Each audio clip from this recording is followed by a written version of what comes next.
Muy buenos días, bienvenidos. El titular del Juzgado 39 Administrativo del Circuito de Bogotá del Poder Judicial de la República de Colombia, en ejercicio de sus facultades constitucionales y legales. Dentro de la causa judicial 2012-00165, del medio de control de nulidad y restablecimiento del derecho, instaurado por Fiduciaria de Vivienda S.A. contra el Distrito Capital de Bogotá, Secretaría de Hacienda Distrital, da por abierta y procede a instalar la audiencia inicial del artículo 180 de la Ley 1437 de 2011, la cual tiene por objeto inicialmente agotar el rito que ordena la norma referida, e igualmente, si se encuentra que este es un asunto de pleno derecho, podrá ordenarse las alegaciones de conclusión y, si a ello hubiere lugar, emitirá el sentido del fallo. Previo a continuar, el despacho informa que designa como secretaria ad hoc de la presente diligencia a la doctora Ana María García Galeano, con quien no tengo vínculo ninguno de parentesco, de consanguinidad o de afinidad, y que con el ejercicio de su cargo da por entendido, y así lo acepta, que en ella no concurren causales de inhabilidad, incompatibilidad o impedimento alguno que le impida, por supuesto, ejercer sus funciones. A continuación, el despacho concede el uso de la palabra a cada uno de los señores apoderados con el fin de que nos indiquen su nombre completo, tarjeta profesional, cédula de ciudadanía y dirección de notificaciones judiciales. Señor apoderado de la parte demandante, tenga la bondad. Gracias, señoría. Buenos días a todos. Mi nombre es Miguel Ángel Bustos Vázquez, apoderado de la parte demandante, cédula de ciudadanía 79-348-340, tarjeta profesional 89-405 del Consejo Superior de la Judicatura, y mi dirección de notificaciones es la calle 85, número 1628, oficina 702 de Bogotá. Gracias, doctor. Señor apoderado del Distrito Capital. Sí, señor. Buenos días, señor juez, señor apoderado.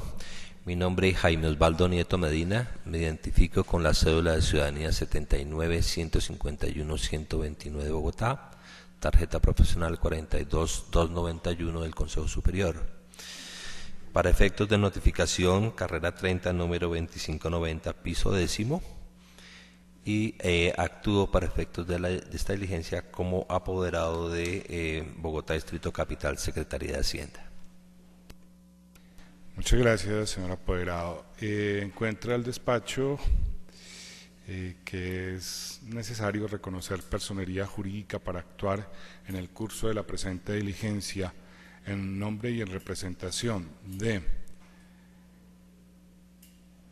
Bogotá Distrito Capital, Secretaría de Hacienda, al doctor Jaime Osvaldo Nieto Medina, en los términos y para los fines del escrito de mandato visible en el expediente. Ahora bien, en la estructura del artículo 180 ordena lo atinente al saneamiento del proceso. Relata a continuación las principales trascendencias procesales de este juicio. Inicialmente la demanda fue presentada el 10 de diciembre de 2012, fue admitida el 19 de diciembre de 2012, notificada antes del 1 de marzo de 2013, y se corrió el traslado de rigor para contestar la demanda entre el 1 de marzo de 2013 al 18 de abril del año en curso. Igualmente,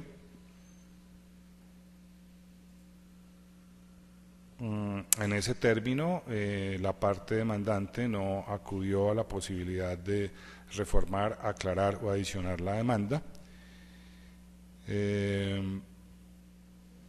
no hubo proposición de secciones previas ni de mérito por parte de la entidad demandada.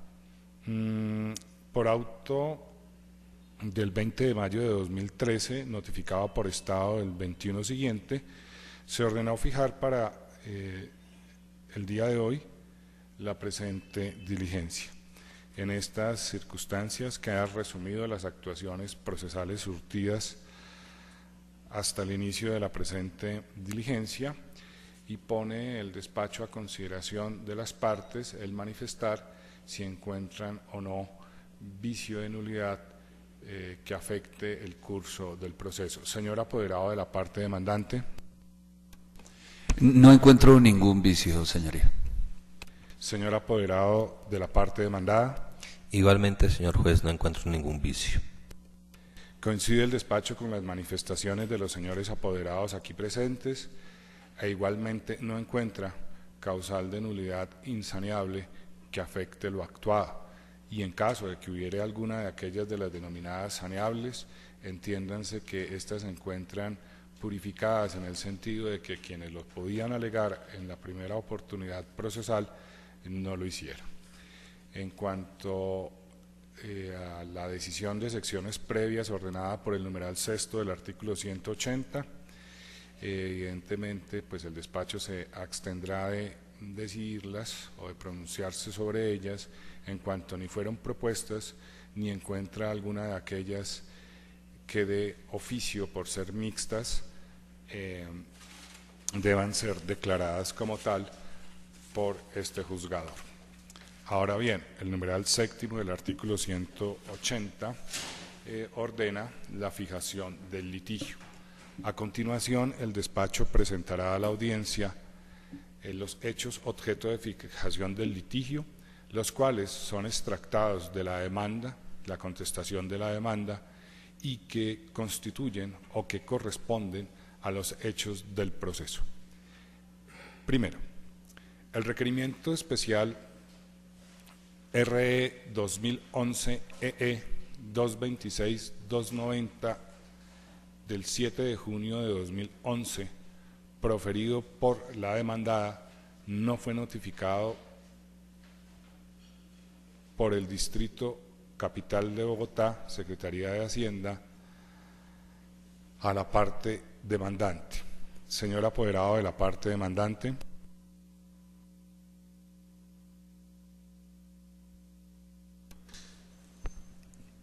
Eso se dijo como uno de los hechos de la demanda, aclarando más adelante que si se había notificado debía quedar probado en el proceso.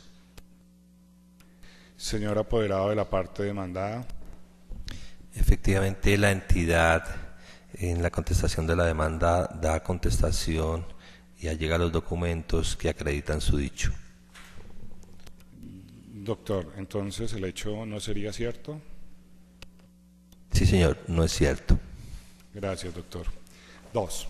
El requerimiento especial RE 2011-EE 226-290 del 7 de junio de 2011 fue notificado a fiduciaria de vivienda en las direcciones Avenida El Dorado, número 68, B85, piso 2, y en la carrera 78A 84B 54 Sur, de la ciudad de Bogotá, Distrito Capital. Señor apoderado de la parte demandante. Sí, señoría. Con las pruebas aportadas en la contestación de la demanda, pude evidenciar eso a pesar de que mi cliente, al parecer internamente, probablemente tuvo inconvenientes en el manejo de la correspondencia interna. En consecuencia, el hecho es... Sí fue notificado el requerimiento especial, señoría. Gracias, doctor. Señor apoderado de la parte demandada. Sí, señor. Como lo indicamos en la contestación de la demanda, la notificación se realizó en los términos allí mencionados, por lo que respecto a ese hecho, pues es cierto, sí, señor. Gracias. 3.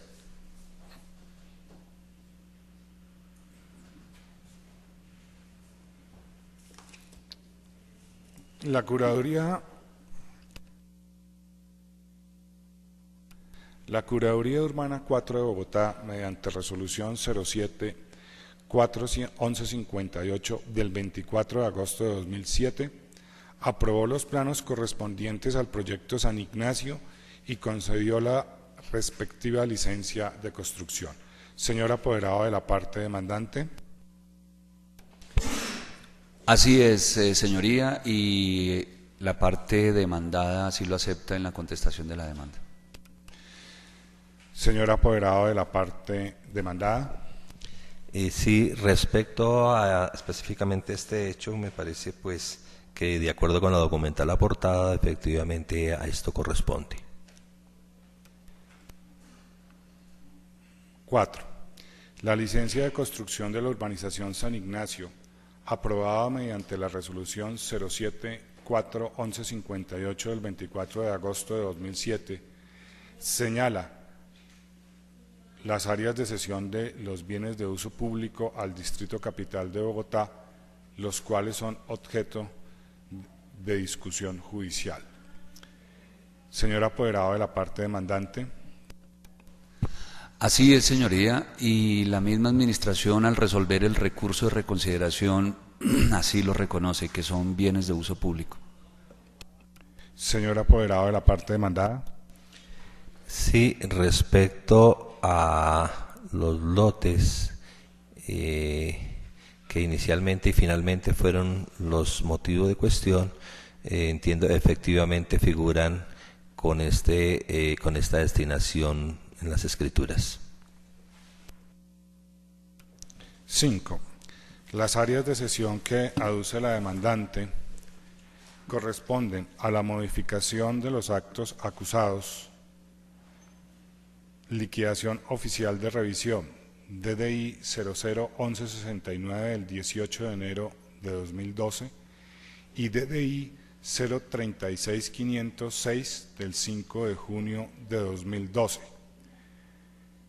consistentes o correspondientes a un parque recreativo local número 01, parque recreativo local número 04, lote de equipamiento comunal de la urbanización ya referida, identificados con las cédulas catastrales AAA 020 8S TTD, AAA 020 8S TEP y AAA 020 8SSPP respectivamente. Señor apoderado de la parte demandante.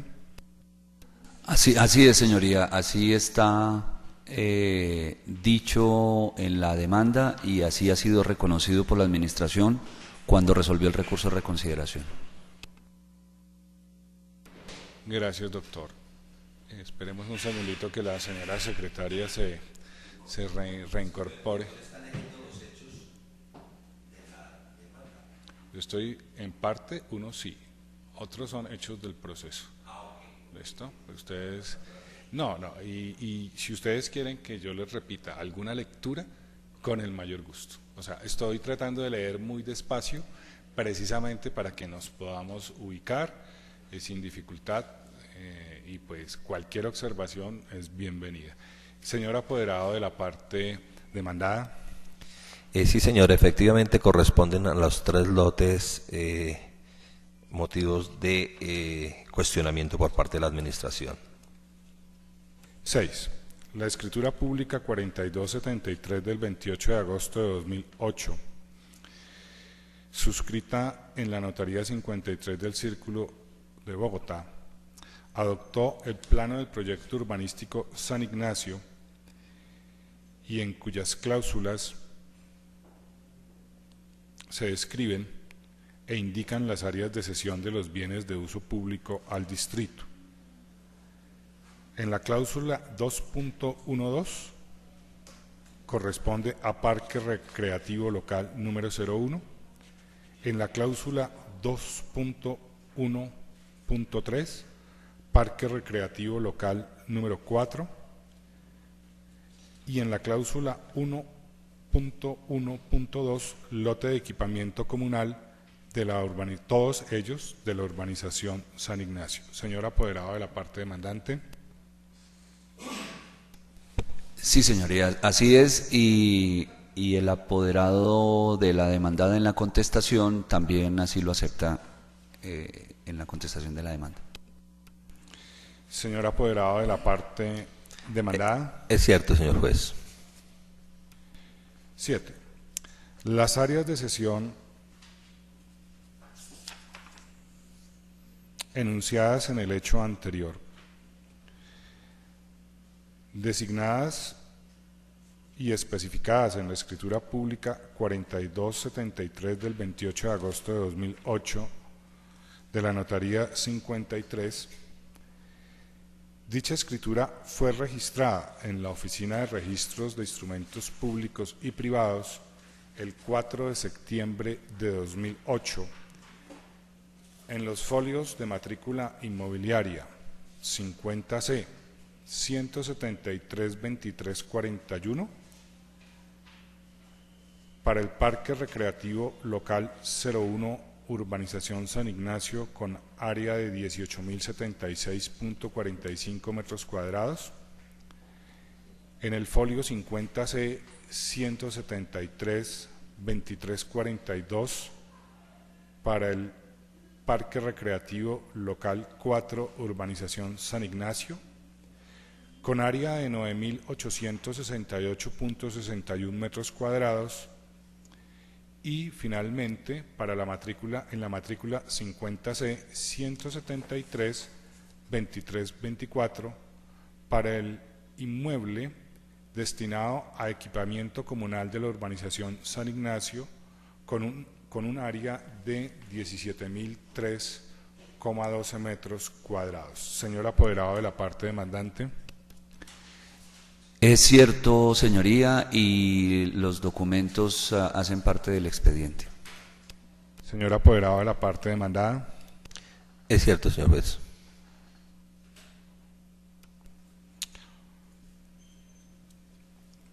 Los 8.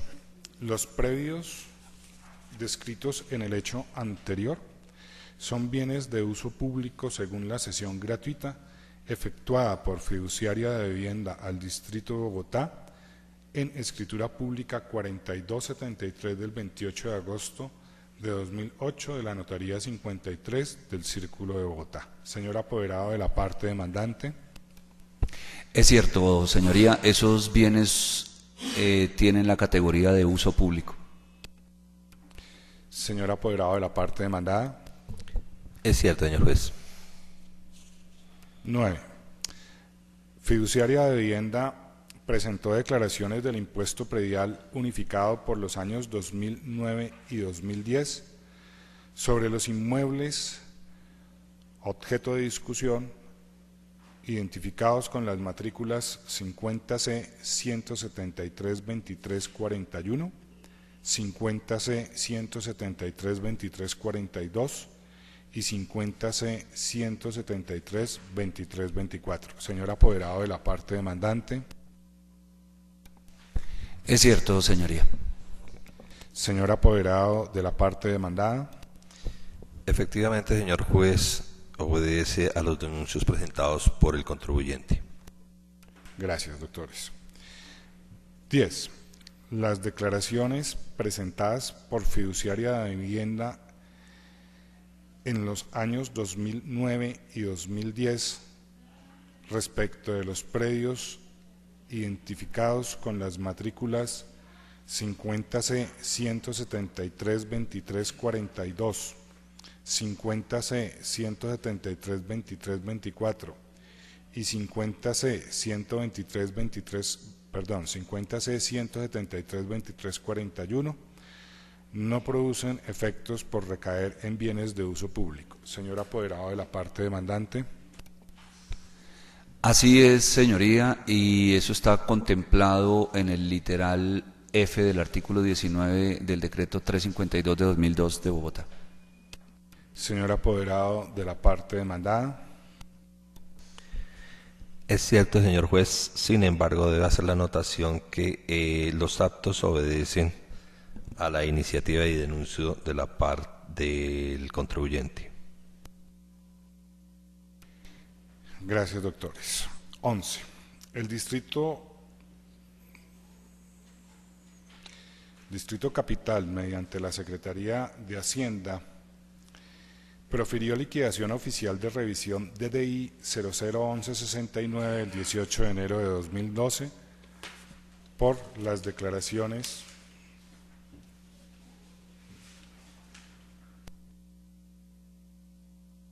del año 2010. Perdón, para la grabación, un segundito.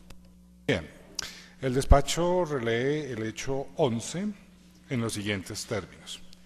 El Distrito Capital, mediante la Secretaría de Hacienda, profirió liquidación oficial de revisión DDI 001169 del 18 de enero de 2012 relativas a las declaraciones del impuesto predial unificado de la vigencia gravable 2010. Señor apoderado de la parte demandante. Así es, señoría. En la parte considerativa se refiere a los años 2009 y 2010 y en la parte resolutiva solo al 2010. Señor apoderado de la parte demandada. Sí, señor juez. Evidentemente, los lotes relacionados en la liquidación se muestran las vigencias 2009, 2010, pero ya finalmente, y en lo que tiene que ver con la liquidación y los respectivos lotes implicados, hace referencia a las vigencias 2010 no más. ¿Alguna observación, doctor, a la vigencia? No, ninguna observación, señoría. En consecuencia, la vigencia discutida es 2010. El impuesto predial unificado es el 2010. Bien. 11. Las declaraciones, 12, perdón, excúsenme, hecho número 12. Las declaraciones del impuesto predial unificado por el año 2010 presentadas por Fiduciaria de Vivienda S.A. sobre los predios mencionados, en criterio de la Administración, producen efectos jurídicos por cuanto la fiduciaria no inició el trámite de invalidación de las declaraciones presentadas por no obligados, según concepto memorando 1194 de 2009 de la Secretaría de Hacienda. Señor apoderado de la parte demandante. Sí, señoría, ese es el decir de la Administración y en su momento tendré oportunidad de rebatirlo. Concluimos que el hecho es cierto o no es cierto, doctor. No es cierto en relación con la demanda que se presentó. Es parte de la argumentación que tiene la Administración para sancionar a mi cliente. Gracias, doctor. Señor apoderado de la parte demandada.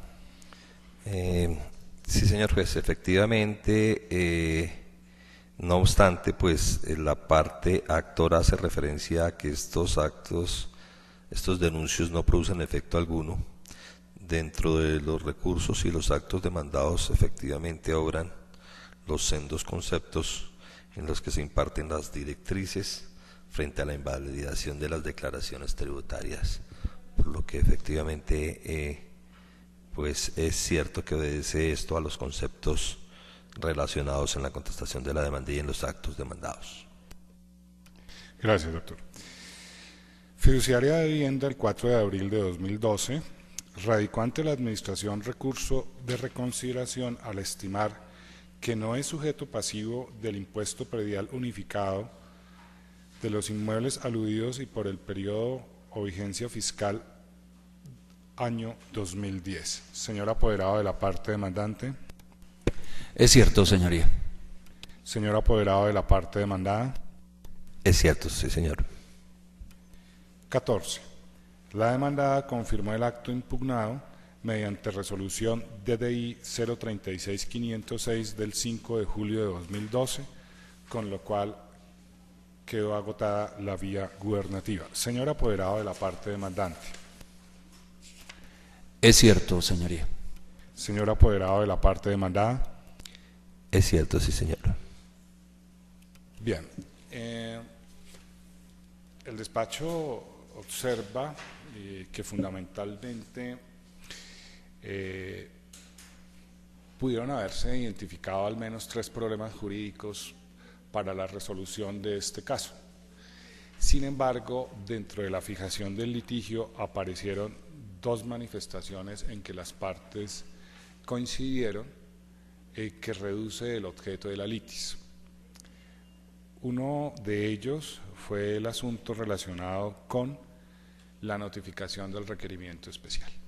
El señor apoderado de la fiduciaria de vivienda manifestó que al revisar el expediente nuevamente, especialmente los antecedentes administrativos allegados por la administración distrital, encontró que efectivamente había sido notificado el requerimiento especial y por lo tanto entiende el despacho que queda relevado de estudiar la legalidad de la notificación y por supuesto del cargo de nulidad de indebida notificación del requerimiento especial. Igualmente el despacho pone de presente que en la demanda sobre este cargo se adujo también una falsa motivación, pero relacionada con ese trámite de notificación. Por lo tanto, igualmente el despacho queda relevado de estudiar ese punto jurídico. Igualmente, otro de los problemas que pudieron haber suscitado el estudio, aunque pues el despacho se referirá tangencialmente, es sobre la condición de bienes de uso público. Las partes consideran evidentemente que los bienes objeto de declaración privada modificada por la liquidación oficial de revisión y confirmado por el recurso de reconsideración son bienes de uso público, de manera de que ese punto tampoco estaría en discusión. Ahora la pregunta es, y prácticamente el tema central, es si procede o no la nulidad de los actos acusados. Fundamentalmente por 2 razones. Al recaer sobre bienes de uso público,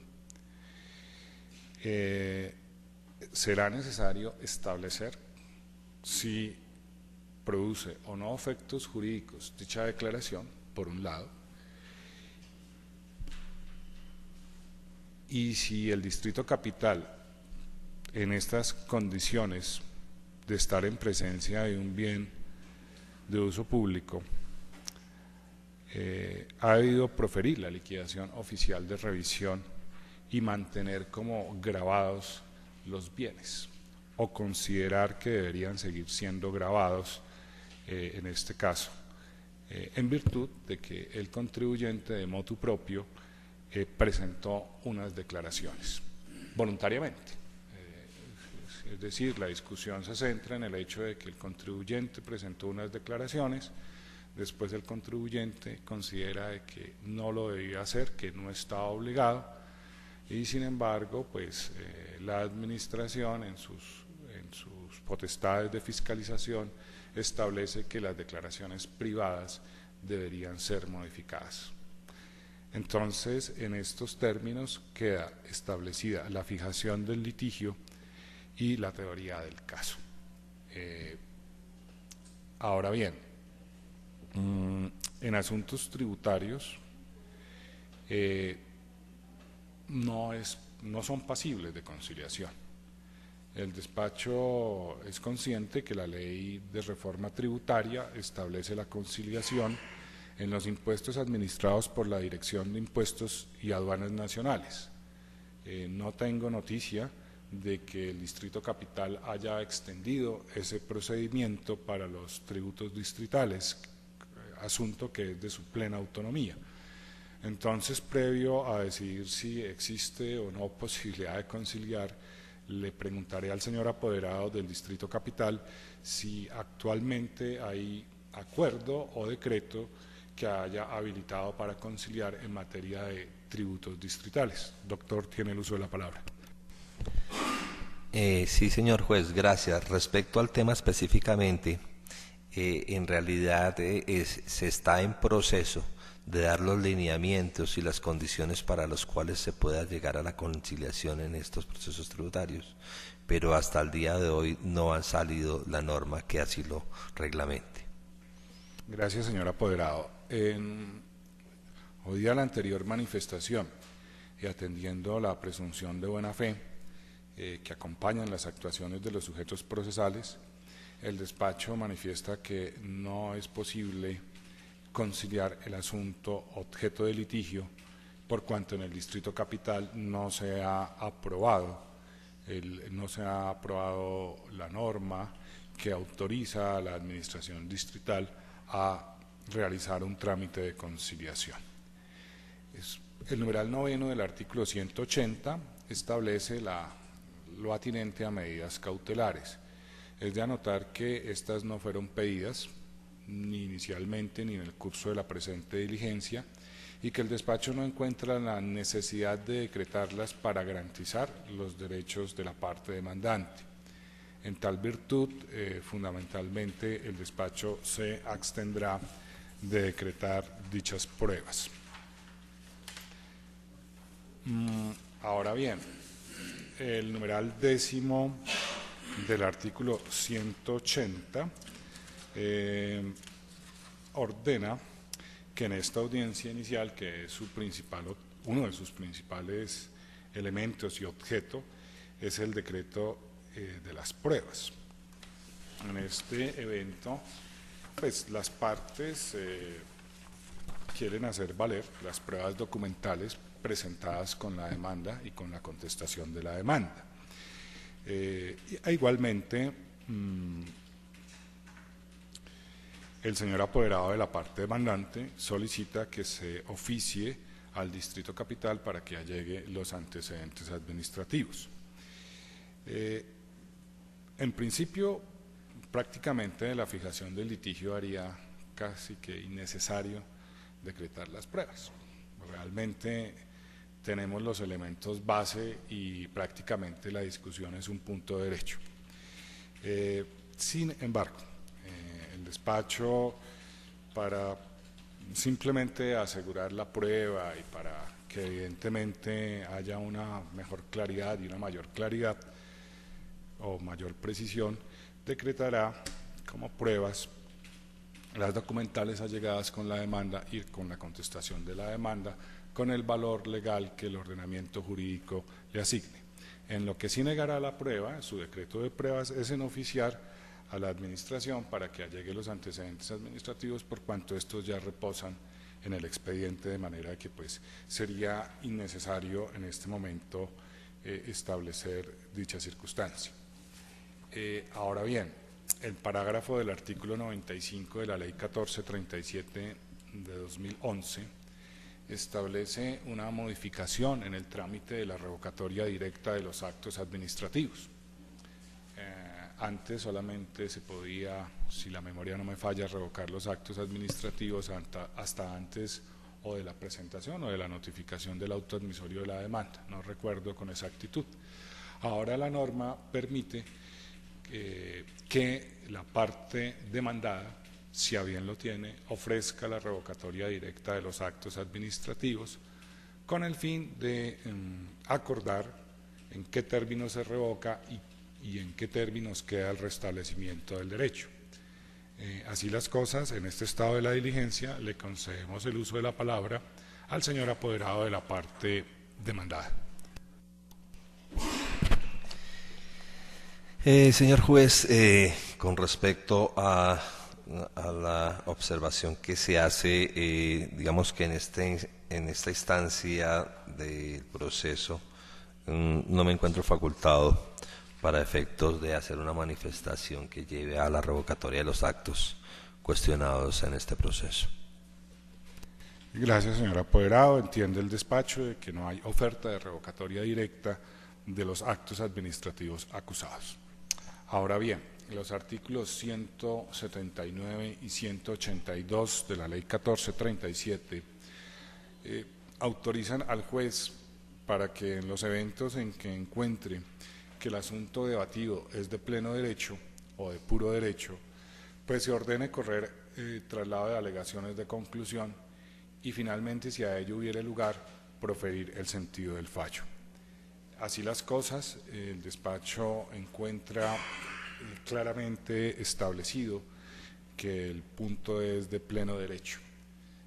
Entonces, en este caso, fundamentalmente, procede a dar traslado en su orden a la parte demandante y posteriormente a la parte demandada por el término de 20 minutos para que presenten sus alegaciones de conclusión, salvo que requieran un receso de algunos minutos, si así lo estiman, bien pueden hacérmelo saber y decretamos unos recesos de unos 5 o 10 minutos, lo que ustedes consideren, o si quieren que continuemos, no tengo tampoco inconveniente. Quedo a disposición para oír los doctores. De mi parte no necesito el receso, señoría, no sé si el apoderado de la parte demandada. Doctor. No, señor, tampoco, señor juez, gracias. Bueno, muy bien, doctores. Entonces, siendo así, el señor apoderado de la fiduciaria de Vivienda S.A. tiene el uso de la palabra. Gracias, señoría. Voy a hacer entrega de mi escrito de alegatos y de todas maneras quiero hacer uso de mi tiempo para exponer mis ideas. Bien, pues, doctor.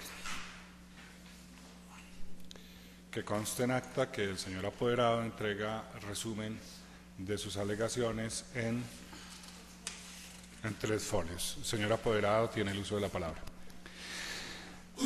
Gracias, señoría. Usted bien lo ha dicho, aquí pues ya en este punto del proceso la discusión es eminentemente jurídica, porque los elementos de hecho pues están dados y están claramente demostrados y expuestos en el expediente. Y frente a su pregunta es si estas declaraciones producen efecto jurídico. El mismo estatuto del procedimiento de Bogotá, contenido en el decreto 807 de 1993, dice en el artículo 34-1, de manera expresa y con claridad absoluta, las declaraciones tributarias presentadas por los no obligados a declarar no producirán efecto legal alguno. Ligando este artículo con el literal F del artículo 19 del decreto 352 de 2002, el Estatuto Tributario de Bogotá, encontramos que por los bienes de uso público no existe obligación de declarar ni pagar el impuesto porque hacen parte de los bienes que están excluidos del tributo. Mi cliente evidentemente presentó unas declaraciones, que como bien lo dice la contestación de la demanda, como bien lo dice la resolución que resuelve el recurso de reconsideración, se presumen veraces. Sin embargo, hay 2 elementos que me parece importante resaltar.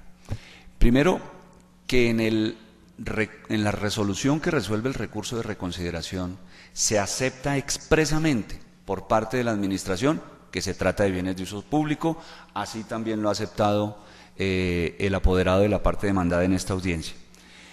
Es decir, si son bienes de uso público, están excluidos del impuesto predial y por lo tanto no existe la obligación de declarar ni de pagar impuesto alguno. Pero allí, en la resolución que resuelve el recurso, mencionan un procedimiento de invalidación de las declaraciones. Cuando yo estuve estudiando el caso para poder estructurar la demanda, reviso el procedimiento tributario de Bogotá y no encuentro tal procedimiento de invalidación de declaraciones. Y entonces uno se pregunta, ¿qué clase de invalidación, a qué clase de invalidación se refiere? Porque yo no puedo invalidar lo que no produce efectos. Es decir, ¿cómo se puede invalidar algo que no es válido? Es mi pregunta. Entonces, si se revisa mi escrito de la demanda, me toca entrar en el escenario de la especulación, porque no me indican con precisión cuál es el procedimiento. Entonces, primero, intuyo que el procedimiento al que se refieren es el contenido en un memorando interno llamado Memorando Concepto 1194 del año 2009, que entre otras cosas dice, y sigo en el escenario de la especulación porque la resolución que resolvió el recurso en ningún momento me manifestó que se trataba de ese memorando concepto que le dirige la oficina jurídica a otras oficinas internas de la Dirección Distrital de Impuestos. Y allí dice claramente: así pues, al ser la declaración un acto declarativo y no constitutivo, que es susceptible de ser verificado o desvirtuado en todos sus elementos, ya sea por la administración o por el particular, y si en desarrollo de las facultades de verificación y fiscalización de la administración tributaria, la administración determina que una declaración fue presentada por un no obligado, deberá proceder a reconocer dicha situación invalidando la declaración e inactivando dicho documento que se encuentra registrado como una declaración. Entonces yo he asumido que la invalidación, y pongo la palabra entre comillas, a que se refiere es simplemente la eliminación de la declaración de su base de datos, pero de ninguna manera podemos hablar de una invalidación desde el punto de vista jurídico, porque como ya dije, no se puede invalidar lo que no produce efectos. Entonces, me dicen, oiga, es que el procedimiento que debió haber utilizado debió haber sido dirigido a la oficina de liquidación y nosotros como oficina de recursos tributarios no tenemos facultad para invalidar la declaración. Entonces, no entiendo. Si el mismo concepto 1194 dice que si en el proceso de verificación y fiscalización de la administración tributaria se determina que hay una declaración presentada por quien no está obligado, que eso ocurrió cuando se presentó el recurso de reconsideración, es una lástima que no se haya presentado la respuesta al requerimiento especial, porque de todas maneras también hubiera sido un escenario claro para la administración en su proceso de verificación y fiscalización que la declaración se haya presentado por quien no estaba obligado. Entonces, ese es un aspecto que me parece importante destacar. Y sorprende que la administración, manifestando que existen unas declaraciones presentadas por unos bienes de uso público, insista en una sanción por inexactitud, que porque hay una equivocación en las bases gravables. Entonces yo no entiendo, a mí me parece, con todo respeto lo digo, que es una contradicción en sí misma. Una cosa no puede ser y no ser al mismo tiempo. Es decir, si los bienes son de uso público, si no hay obligación de declarar por los bienes de uso público, ¿cómo se habla o cómo se pretende imponer una sanción por inexactitud a una declaración que no produce efectos? Claro, la administración insiste en que se presumen veraces porque hay una manifestación de la voluntad del particular al haber declarado y entonces él está asumiendo una condición de sujeto pasivo, ¿cierto? Pero durante el proceso en la vía gubernativa quedó demostrado, y así lo reconoció la administración. Entonces si la Oficina de Recursos Tributarios al resolver el recurso dice, estos son bienes de uso público, le quedaba muy fácil concluir que el camino a seguir era trasladarle el tema a la Oficina de Liquidación, para que allá hicieran la verificación, para que a su vez en la Oficina de Cuentas Corrientes eliminaran esas declaraciones del sistema y se le hubiera ahorrado un proceso a la Administración de Justicia que bien atareada que se encuentra. Ahora, en cuanto a la contestación de la demanda, pues yo veo que el apoderado de la parte demandada me reconoce como ciertos los hechos planteados, salvo el tema de la notificación del requerimiento especial que se lo concedo, que repito, por alguna circunstancia particular interna de mi cliente en el manejo de la correspondencia no se dio respuesta.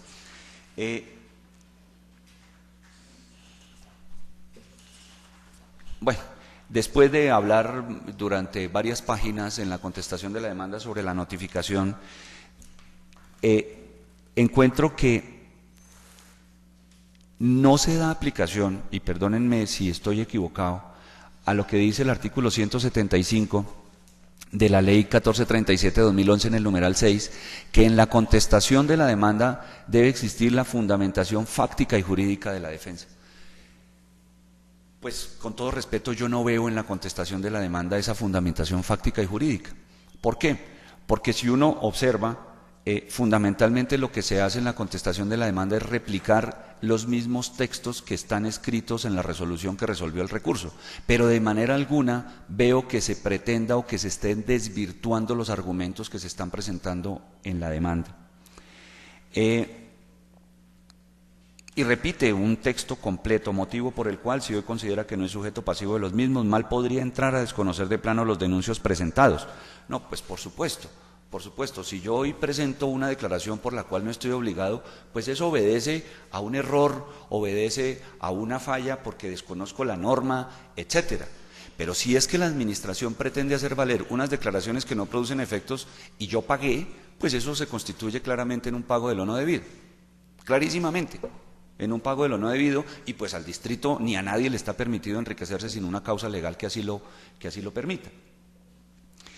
Luego dice el apoderado de la parte demandada, dentro de sus argumentos, les voy a leer el subtítulo, que el procedimiento de invalidación no existe en el procedimiento contenido en el decreto distrital 807 de 1993. Replica mi afirmación en la demanda y señala: no obstante, en la demanda se hace referencia a que la declaración presentada por los no obligados a ello no producen efecto legal alguno. Dentro del recurso de reconsideración y en esta demanda ante la jurisdicción contenciosa se relacionan sendos conceptos tributarios, a saber, concepto 1213 de 2011, memorando concepto 1194 de 2009 y concepto 1174 de abril de 2008. Y concluye: en estos se imparten directrices frente a la invalidación de las declaraciones tributarias y en las que se resalta siempre el interés de parte para proceder. Yo quiero refutar esto de la siguiente manera. Quien menciona el concepto 1213 no soy yo. Quien menciona el concepto 1213 para concluir que sí se trata de bienes de uso público es la administración cuando resuelve el recurso de reconsideración. En la resolución que resuelve el recurso de reconsideración es donde está claramente sustentada su opinión en cuanto a que sí es un bien de uso público. Es decir, a mí no me puede el apoderado de la parte demandada decir que yo estoy utilizando ese concepto como, entre otras cosas, porque ese concepto largo, extenso en un análisis que hace la administración, no tiene nada que ver con la invalidación de las declaraciones, sino tiene que ver es con una consulta que se le plantea justamente a la administración sobre la categoría de bienes de uso público y sobre toda la normatividad, que no me voy a extender en eso. El memorando concepto 1194 de 2009, yo lo escribo en mi demanda es porque intuyo que ese es al que se refiere la resolución que resuelve el recurso de reconsideración, porque en ningún momento me lo indica. Entonces me toca investigar y tratar de establecer cuál es el sustento a que se refieren, y me encontré con ese concepto. Y por eso es que hago mención en ese sentido, en que supongo que se trata de ese concepto, y el apoderado menciona el concepto 1174 de 2008 como uno que está dando directrices en ese sentido, y eso no es así. ¿Por qué? Porque el concepto 1174 está siendo modificado por el concepto 1194 de 2009. O sea, aquí todo se reduce al concepto 1194 de 2009, que repito, lo estoy utilizando es únicamente como una especulación de mi parte. Y dice el apoderado, y en las que se resalta siempre el interés de parte para proceder. Eso no es cierto, porque si bien el concepto dice que debe haber un interés de parte para proceder. También dice, como ya lo expresé, que si la administración en su proceso de verificación y fiscalización encuentra que una persona presentó una declaración sin estar obligado, inmediatamente deberá proceder a la invalidación, repito entre comillas, de esa declaración. O sea, no necesariamente esa petición de parte, sino también de manera oficiosa. Y por último, para no extenderme más, en la contestación de la demanda, dice el apoderado, hay que anotar aquí que efectivamente se incurrió por parte del contribuyente en inexactitud al presentar los denuncios tributarios. Y para soportar esa afirmación, señala enseguida que se trata de bienes de uso público. Entonces, con todo respeto lo digo, vuelvo y lo digo, esto es una contradicción en sí misma. Yo no puedo hablar o no se puede predicar la inexactitud de una declaración que no produce efectos. De tal manera, señoría, que siendo probado clarísimamente que se trata de bienes de uso público, están excluidos del impuesto predial, por lo tanto no había obligación de declarar ni de pagar, por lo tanto no hay lugar a imponer ningún tipo de sanción, y como consecuencia de ello deberán declararse nulos los actos administrativos demandados para proceder posteriormente a solicitar la devolución de los dineros pagados indebidamente. Gracias, señoría. Gracias, señor apoderado. Señor apoderado del Distrito Capital, Secretaría de Hacienda, tiene el uso de la palabra para sus alegaciones de conclusión. Muchas gracias, señor juez, señor apoderado. Sí, ya en esta instancia y adelantadas bastantes de las inquietudes presentadas en la demanda y depuradas como base fundamental de la misma, como el requerimiento especial. Efectivamente, la inquietud presentada en la demanda va dirigida a los efectos que produjo su actuar en los denuncios que relacionaron las declaraciones privadas presentadas. En realidad, para la entidad, efectivamente, la entidad manifestó siempre que estos actos administrativos no podía proceder unilateralmente a determinar si se trataba de una no obligado, por lo que efectivamente para la parte demandada en este proceso lo que debe hacer énfasis es que efectivamente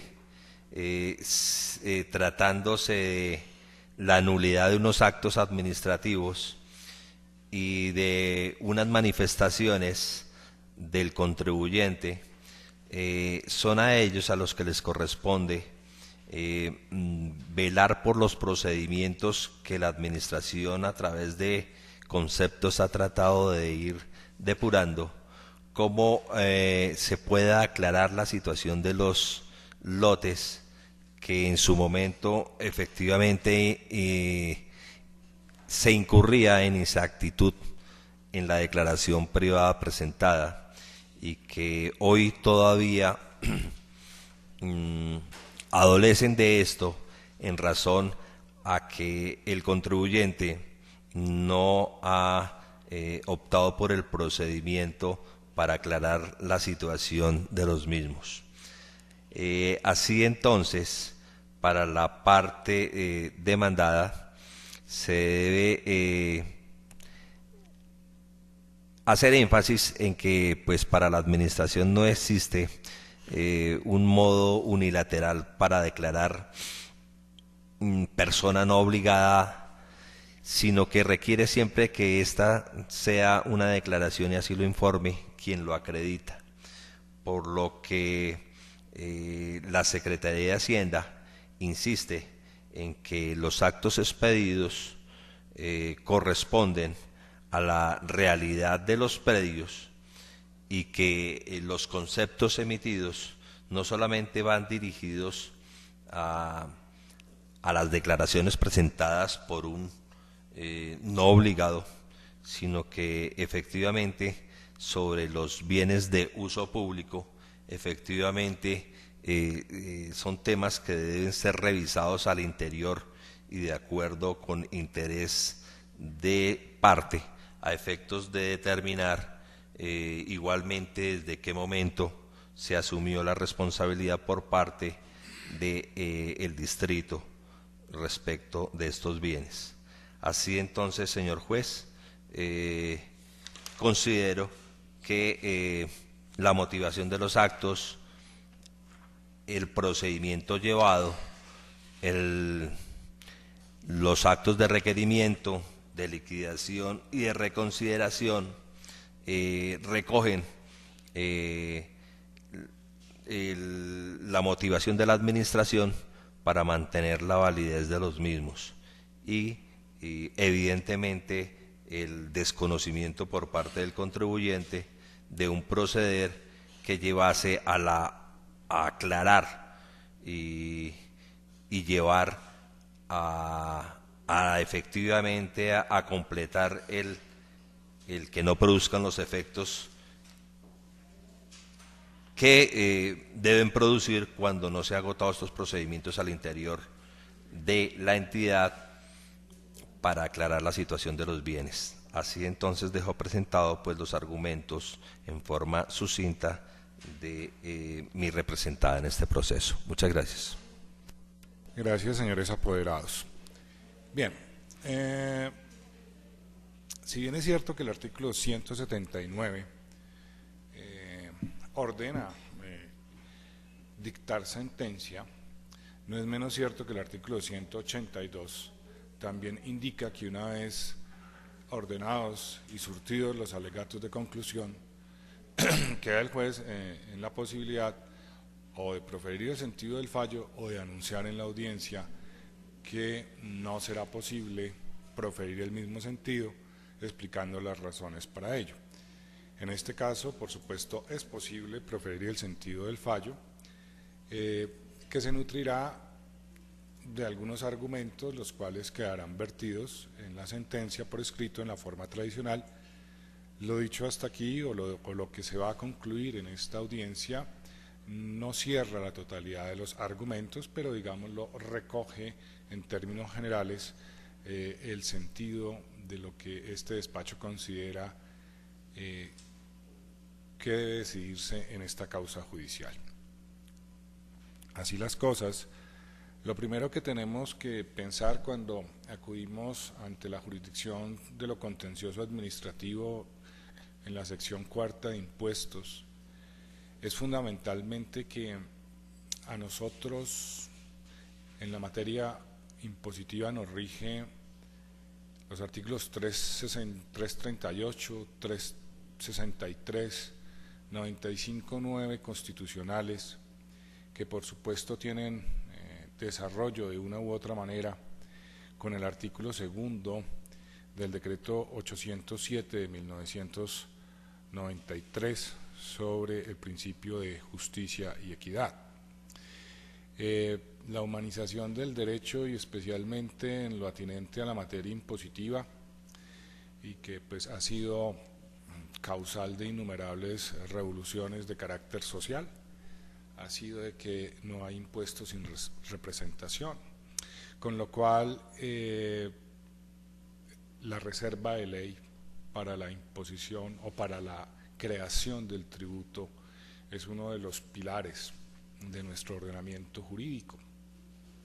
Pero asimismo esa reserva de ley que habla de fijar los 5 elementos del tributo: sujeto activo, sujeto pasivo, hecho generador, base gravable y tarifa, también conlleva que la administración, cuando se encuentre como sujeto activo de un tributo, pueda ejercer perentoriamente y de manera firme y decidida sus potestades con el fin de recaudar el tributo que le es debido, so pena de que si no lo hace en la oportunidad y en la cuantía ordenada por la ley, pues evidentemente le está concediendo un favor a algún administrado en detrimento de la igualdad de las cargas públicas, porque todos debemos contribuir, eso sí, bajo los principios de equidad y justicia, al mantenimiento de las cargas públicas del Estado.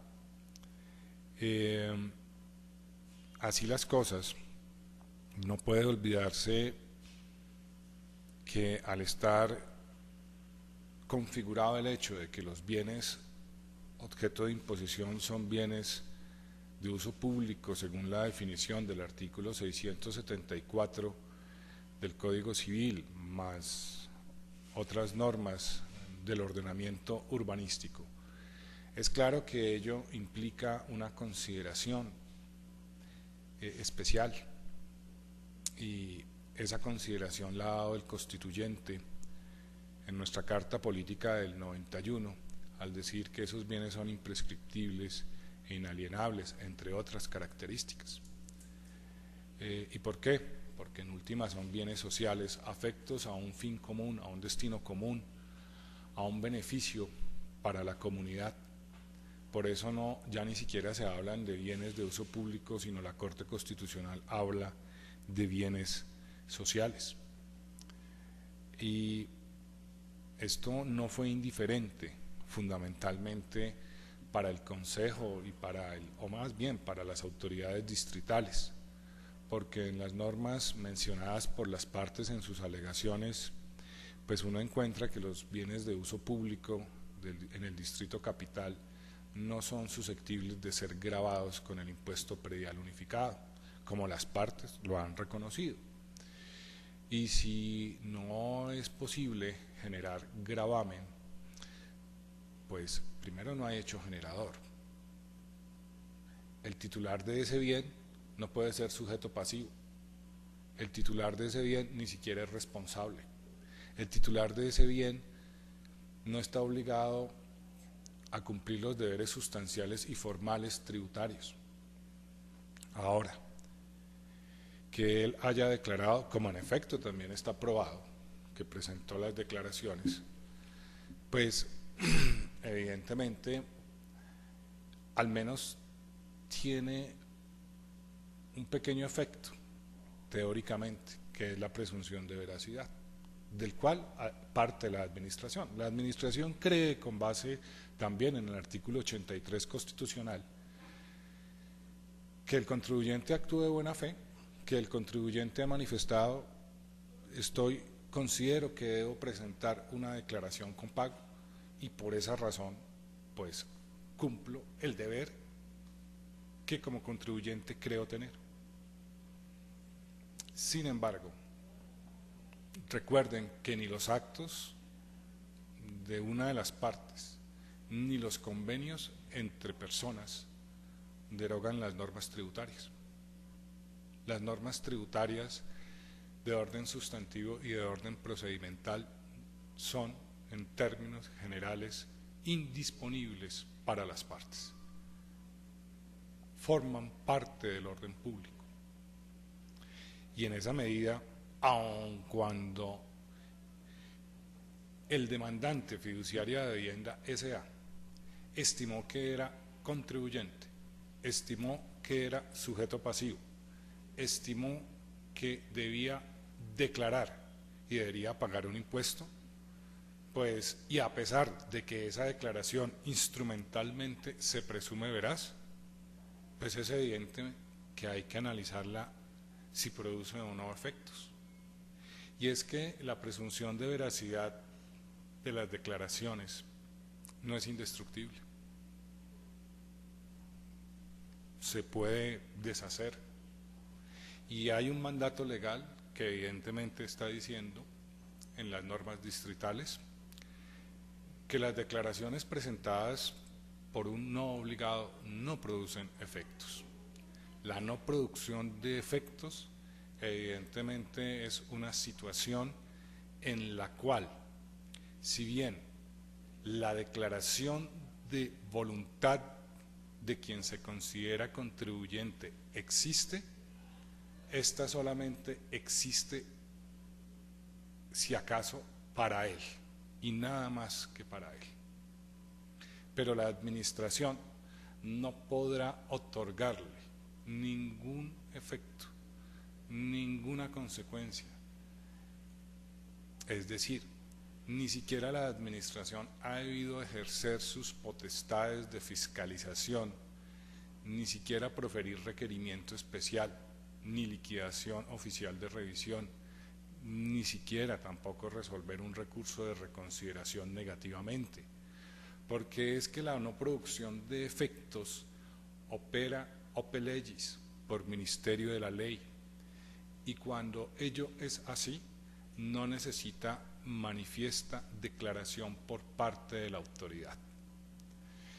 ¿Y por qué no la necesita? Porque este es un acto de un particular. La administración no puede anular, no puede pretender o anular la declaración porque no es un acto administrativo, en primer lugar, es un acto del contribuyente.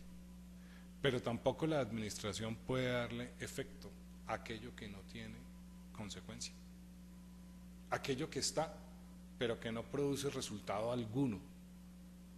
Es prácticamente una entelequia jurídica, algo que el legislador creó en su momento,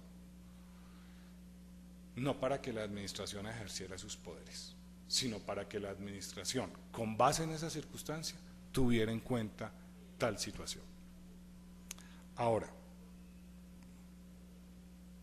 la administración no tenía la posibilidad de expedir los actos acusados, carecía de competencia materialmente hablando. Y es nulo el acto, ¿por qué?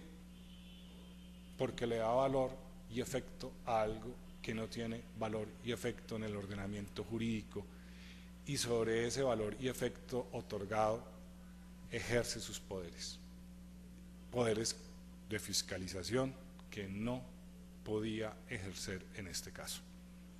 Ahora, la administración se basa en unos conceptos importantes, por supuesto.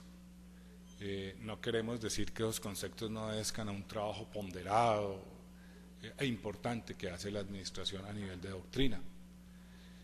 Entiendo que la administración está obligada a aplicar sus propios actos, no los puede desconocer. También entiendo que a la administración le es prohibido inaplicarlos, no hay excepción de ilegalidad para ellos. Y en ese sentido, pues la administración seguramente obró de conformidad con esos conceptos.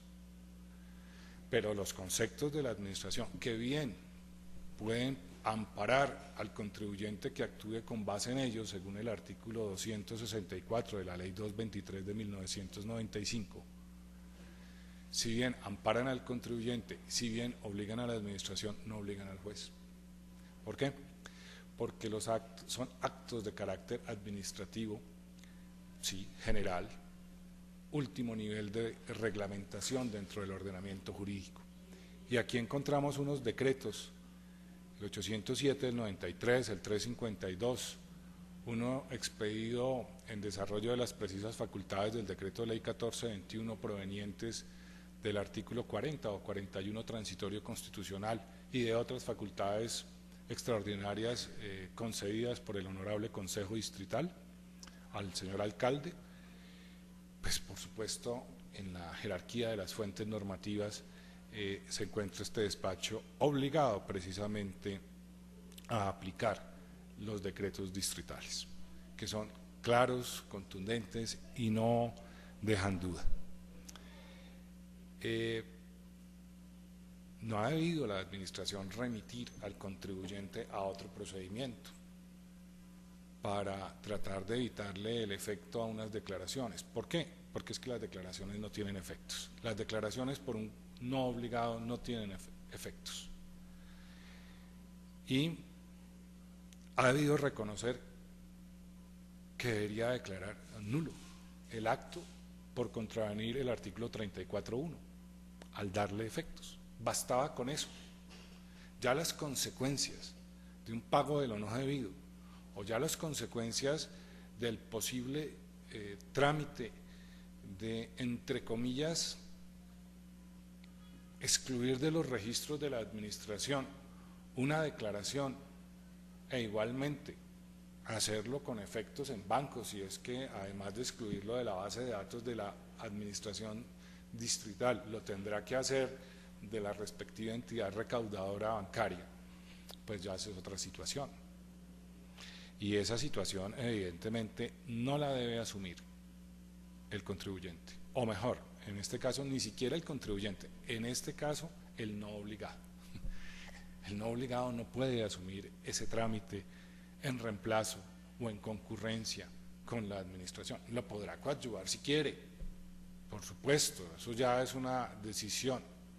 Y de otra parte, una decisión propia del entre comillas, contribuyente, que no lo es. Entonces, por supuesto, además de ello, recuerden que los procedimientos administrativos en principio los crea el legislador. Ahí tendríamos de pronto, o este despacho tendría un elemento de reserva para ello. Es competencia exclusiva del legislador. En este caso, el legislador nacional o en su defecto el Consejo Distrital o en su defecto el alcalde en ejercicio de facultades extraordinarias. Con lo cual también si fuéramos a evaluar la pertinencia y la legalidad de esa circular concepto en la que la administración se amparó para mantener los actos administrativos, pues nacería al rompe una excepción de ilegalidad inmediatamente. En estas circunstancias, el despacho considera que deberá accederse a declarar la nulidad de los actos administrativos acusados, obviamente acogiendo las denominadas pretensiones principales, primera pretensión, segunda pretensión y tercera pretensión. Obviamente por sustracción de materia, las pretensiones subsidiarias pues no vienen, porque finalmente son subsidiarias. En consecuencia, se declarará la nulidad de la resolución DDI 001169 del 18 de enero de 2012, contentiva de una liquidación oficial de revisión. La nulidad de la resolución DDI 036506 del 5 de julio de 2012, que decide el recurso de reconsideración interpuesta contra la anterior resolución, a título de restablecimiento del derecho y como consecuencia de la declaratoria de la nulidad, pues evidentemente se tendrá que fiduciaria de vivienda no es sujeto pasivo de la declaración y pago del impuesto predial de los inmuebles con matrículas inmobiliarias 50C 173 23 425, 50C 173 23 24 y 50C 173 23 41. Condénase en costas a la parte vencida por el 10% del valor de las pretensiones, liquídense estas con los gastos del proceso por secretaría.